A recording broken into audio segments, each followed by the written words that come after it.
A question came up recently, and this is a heck of a paraphrase, but the question is, hey Mel, you have been trying to sell your art for like 10 years. You still can't survive off of it, and there aren't any signs that you're just gonna suddenly blow up overnight. How the heck do you still keep going? And boy, do I ask myself this question every day. My answer is that I don't have any better options. Being an artist was never my plan A. While I do have a healthy work ethic, I don't consider myself to be a particularly ambitious person. And I'm a minimum wage worker, and it's just one reason why it's been 10 years and I haven't really gotten anywhere. I was working full time for most of those 10 years, so I just wasn't able to prioritize my art in any meaningful way. One. And two, and this is still a problem for me, I can't get myself to be more scrappy, to be more extreme in my resourcefulness. I still get too comfortable in what I do and stick with things that are easy but not really that successful. Like painting for myself, then making YouTube videos about them, posting on social media, and then running. Stuff like that is easy. There's not a lot of return. So it's not that it's hopeless and that my art is bad or something, or I'll just never be ready or able to do art business. It's just that I just kind of suck. I just suck, and I've just been too comfortable to do anything about it. So how do I keep going though? Like, how do I motivate myself to keep trying even when it's not working? Probably because I know that it works for other people, like lots of other people. And I know that there's so much more that I could be doing that I just am not doing because I can't put myself out there, or I feel guilty when asking for help, things like that. And it is hard when your growth pales in comparison to other people that are even just starting this year. Stuff takes so much time, and sometimes you just don't feel like you have time to wait for things to grow. It is so easy to give up. It would be really easy for me to just go work at McDonald's just so I feel like I'm contributing to society, because I've done that, like I've been doing that. So it seems dire when I compare myself to other people, Jazza or Catnip, or artists who aren't just YouTubers. It's easier when you compare yourself to yourself.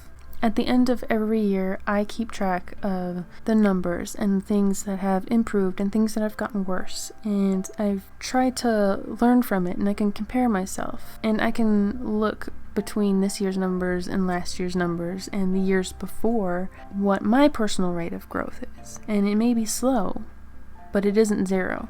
And at some point in my past, my art started paying for itself. And most people seem to skip that part as a goal. We always look at the really high goal, which is I want to earn 7 figures a year on my art.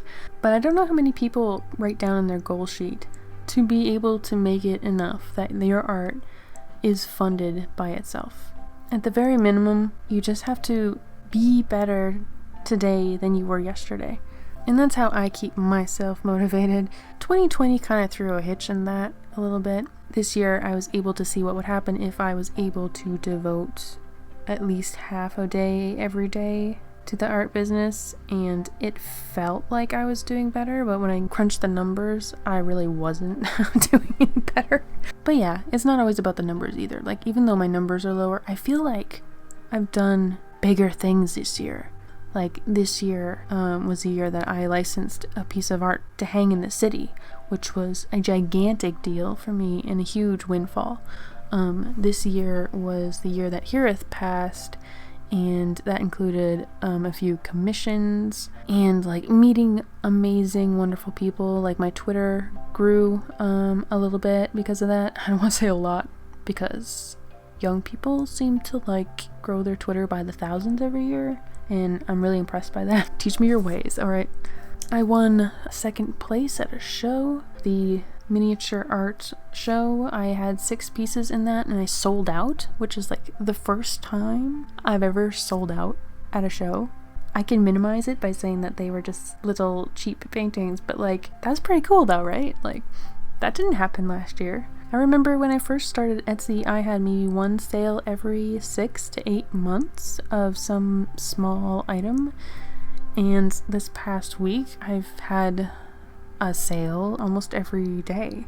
And I forget, like every single day I forget. I have been going to the post office. And it's really easy to forget the things that you accomplish over time because you're always looking at the big boys. Like you're always looking at what other people are achieving and getting down about it, that you're not also posting your picture on Twitter with a giant pile of sales you're taking to the post office. It is all about perspective and having like realistic goals, unlike me having a plan to reach them. But yeah, like that's how I stay motivated. So if it's paying for itself, if it's giving me purpose in life, if it's not hurting anybody or stressing anybody out, why stop doing it? I hope you guys find your why to keep doing what you love doing. And thank you so much for subscribing and being my reason why. I'm mushy sentimental.